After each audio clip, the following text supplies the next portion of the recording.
Good day everyone, I am Mariel Kanya, BS Ed 1. Today, I will be discussing the types of preposition. It will be better to jot down the important information about my topic.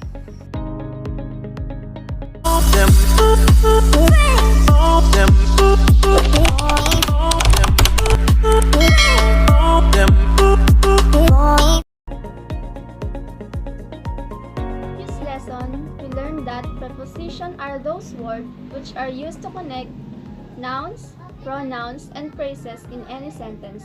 Now, let's move on to the types of preposition.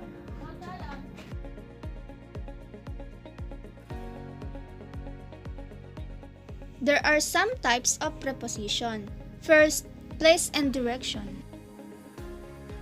Prepositions of place and directions show the relationship of place between the nouns to the other parts of a sentence. Common prepositions of places and direction are the following. These are the most common. Here are some examples of place and directions. In and at. In indicates something to be present in a place or enclosure. It does not say particularly where, but gives an enclosure to the noun it connects with. At indicates an exact place. So when we say in, it means inside, but there is no specific place. While at, there's an exact place mentioned. For example, your shirt is in the closet. So it says here that the shirt is inside the closet, but it not mentioned where the closet is, so there is no specific place. Here's the other example. He lives in Australia.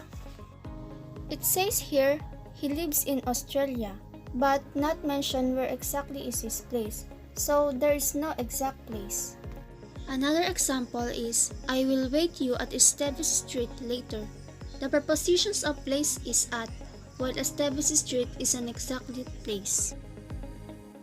The second types of prepositions is agents or things. Prepositions of agents or things indicate a casual relationship between nouns and other parts of the sentence.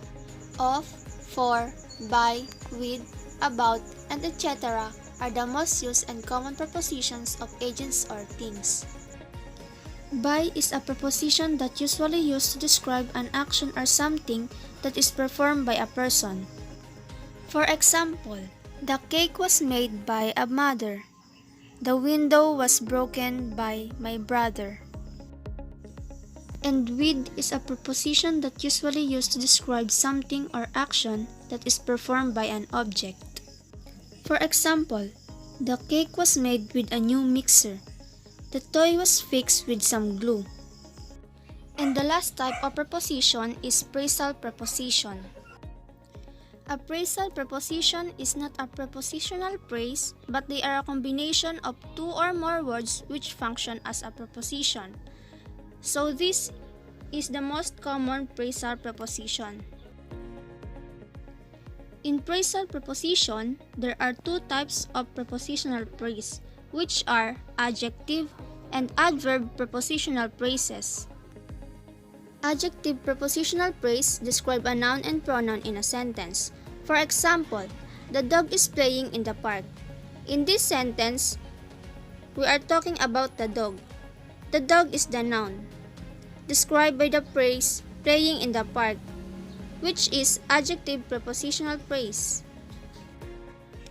Another example is, she wakes up in the morning. In this sentence, the pronoun is she, described by the word wakes, which is verb, and in the morning is the prepositional phrase. So this means this is adjective prepositional phrase. Remember, prepositional phrase follow the word they describe, which is noun and pronoun. Adverb prepositional phrase describe a verb, adjective, and adverb in a sentence. For example, we ate before school. In this sentence, prepositional phrase before school describe the word ate, which is verb. It tells where we ate before school. She is tall for her age. In this sentence, Prepositional phrase for her age describe the adjective tall. And finally, students study late at night. In this sentence, prepositional phrase at night describe the adverb late. Notice of each sentences, prepositional phrases comes after the word they describe. To identify the prepositional phrase, follow these steps. First, find the prepositional phrase in the sentence. After that, find the word that phrase describes. Identify its part of speech. And then identify the phrase as an adjective prepositional phrase or adverb prepositional phrase.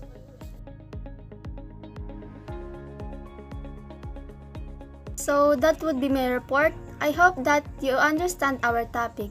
If you have clarification or any questions, just message me through Messenger. Thank you.